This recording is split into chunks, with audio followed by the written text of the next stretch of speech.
se? Ja sam Marica, kuharica tu u školi već 26 godina. Još malo idem u mirovinu, evo, na odlasku sam zapravo. Lijepo mi je bilo i još malo. Najviše vole linoladu, picu, od mliječnih obroka mislite, jel da? Picu, linoladu, hrenovka u lisnatom, krafne čokolada, kroasane, ovu zapravo nezdravu hranu. A ne vole sir, namaze, paštetu tu i tamo, onda peciva sa sirom opće, mlijeko isto ne vole, ono popiju, ali pola ih ne popije i puno se jako baci hrane. Za ručak cjelodnevna nastava, to je mala djeca, 1. i 2. razred, vole jako bolonjez, ćufte, pečenu piletinu, njoke, piletina u maku, kosani odrezak, pire krumpir, zapravo dosta vole jesti od kuhanoga, a ne vole variva. Kelj, poriluk, mahune, to baš ne vole.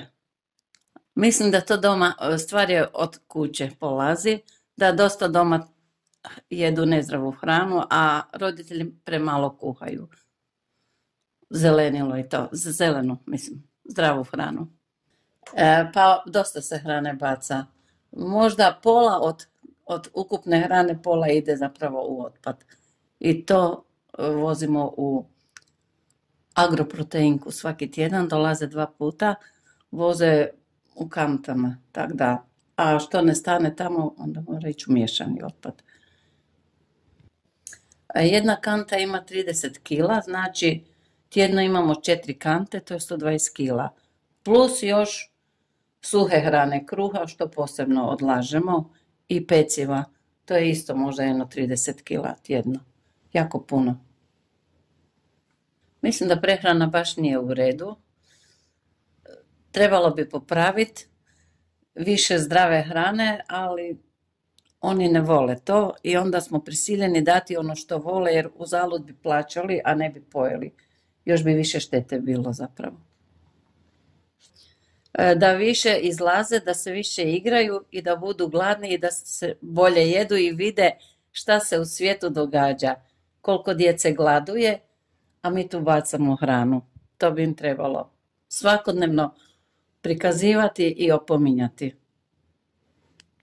Recimo, moja djeca jako su voljela grah, varivo, mahune varivo, kelj, i to na varivo i na lešo.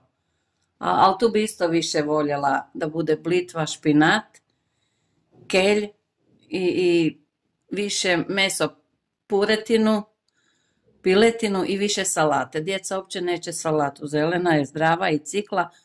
Vele, ja to ne bi, onda mi moramo baciti, a moraš pripremiti, a nemaš kuda s tim. Pa trebala bi roditelji više razgovarati s djecom doma o zdravoj prehrani i doma više poticati da jedu, onda bi naravno i u školi vidjeli da je to zdravo, a mi bi isto nešto mogli još uz tu zdravu hranu dodavati. U nekim oblicima narezati krompiriće, povrće, mrkvu, meso, na sve načine se može. Ovak zagorski grah, od Zagorke zagorski grah.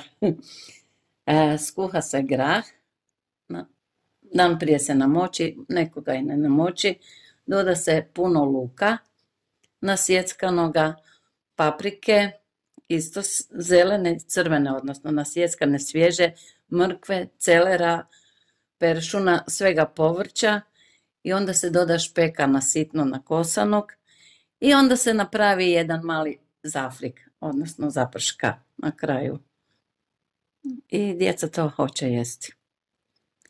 Može se dodati i kobasica još i može se i salata uz to ako voli netko. Tako da bi to bilo to.